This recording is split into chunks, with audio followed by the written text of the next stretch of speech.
আমি আর্গুমেন্টে একটা প্রশ্ন এসছে যে এখানে রাজনৈতিক প্রশ্ন জড়িত। রাজনৈতিক প্রশ্ন কি কোর্টে ডিটারমাইন্ড হবে কিনা? আমি বলেছি এটা রাজনৈতিক প্রশ্ন না, এটা সাংবিধানিক প্রশ্ন, জনগণের অধিকার প্রয়োগের প্রশ্ন, জনগণের অধিকার সংরক্ষণের প্রশ্ন। সেইটা বলতে যে আমি 1971 সালের মুক্তিযুদ্ধের প্রেক্ষাপট এবং 1990 সালের গণঅভ্যুত্থানের প্রেক্ষাপট তুলে ধরতে যেয়ে বলেছি ওয়ালটন এখন দেশের সীমানা পেরিয়ে পৌঁছে গিয়েছে 50টিরও বেশি দেশে। ওয়ালটন, ঘরে ঘরে, বিশ্বজুড়ে। হবস, লক্স, জাজাক রুশোর সোশ্যাল কন্ট্রাক্ট থিওরি যেটা আছে, রাষ্ট্র কেন বিনির্মাণ প্রয়োজন হলো, সেই সোশ্যাল কন্ট্রাক্ট থিওরিকে অ্যাপ্লাই করে আমরা বলেছি সংবিধান পরিবর্তনের জন্য, আইন পরিবর্তনের জন্য নাগরিকরা কিছু লোককে দায়িত্ব দেয়, রাষ্ট্রকে দায়িত্ব দেয়। এই দায়িত্বের বোধটা হলো সোশ্যাল কন্ট্রাক্ট থিওরি। সেই দায়িত্ব দুইভাবে পরিবর্তন করতে পারে। একটা হলো আইনি পরিকাঠামোয় আগে যে চুক্তিটা করেছে সেই চুক্তি পরিবর্তনের মাধ্যমে, সংশোধনের মাধ্যমে, পরিবর্তন, পরিমার্জন, সংযোজন, সংশোধনের মাধ্যমে করতে পারে। আরেকটা হলো সেই পথ যখন রুদ্ধ হয়ে যায় তখন নাগরিকরা গণ অভ্যুত্থান, মুক্তিযুদ্ধের মাধ্যমে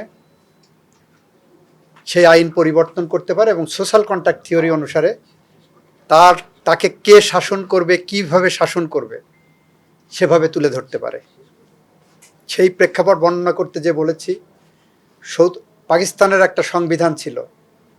1971 সালের 25শে মার্চ বাংলাদেশের মানুষ মনে করেছে পাকিস্তানি কাঠামো এবং সংবিধানের আওতায় আমরা শাসিত হব না, শাসক শ্রেণী কে হবে আমরা সিদ্ধান্ত নেব। এই সিদ্ধান্ত নিতে যেয়ে বাংলাদেশের মানুষ মুক্তিযুদ্ধ করে দেশ স্বাধীন করে 25শে মার্চ থেকে 72-এর 4ঠা ডিসেম্বর পর্যন্ত আমাদের কিন্তু সাংবিধানিক কাঠামো ছিল না। তখন আমরা বলেছি স্বাধীনতার ঘোষণা আসছে, প্রভিশনাল কনস্টিটিউশন অর্ডার আসছে, বিভিন্ন রকম ইনস্ট্রুমেন্ট আসছে, যেটাকে আমরা 72 সংবিধানের মধ্য দিয়ে আমরা প্রেক্ষাপট বলেছি যে এইগুলোকে সবগুলোকেই আমরা বলেছি এটা জনগণের ইচ্ছার প্রতিফলন।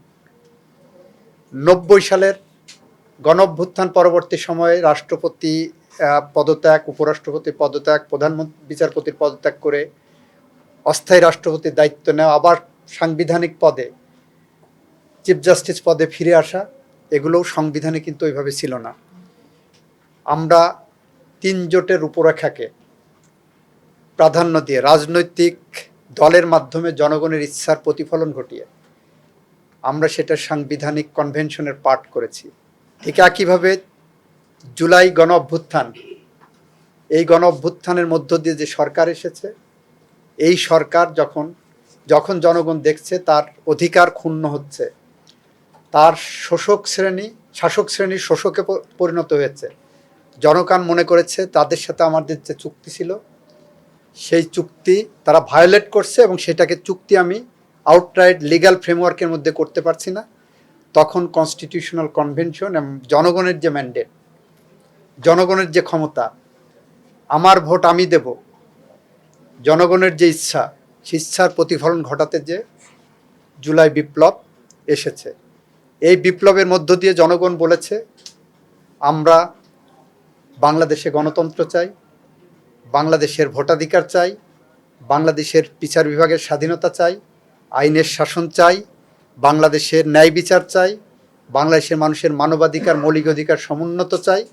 এই সবগুলো চাওয়াই গণ অভ্যুত্থানের প্রতিফলন হয়েছে বলেই জনগণের সেই ইচ্ছার প্রতিফলন হিসাবে যে ইন্টারিম গভর্নমেন্ট কাজ করছেন, তারা কমিশন গঠন করেছেন এবং কমিশনের মধ্য দিয়ে এক একটি ইচ্ছাকে বাস্তবায়নের পথে এগিয়ে যাচ্ছেন।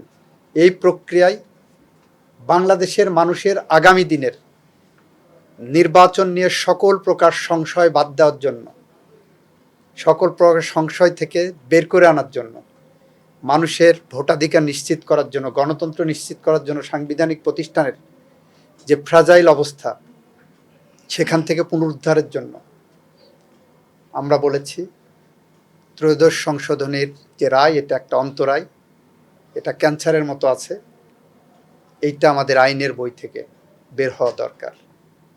এই রায় বাতিল হওয়া দরকার, এবং যদি বাতিল হয় তাহলে বাংলাদেশের গণতন্ত্র সুসংহত করার ক্ষেত্রে একটি ঐতিহাসিক পদক্ষেপ হবে।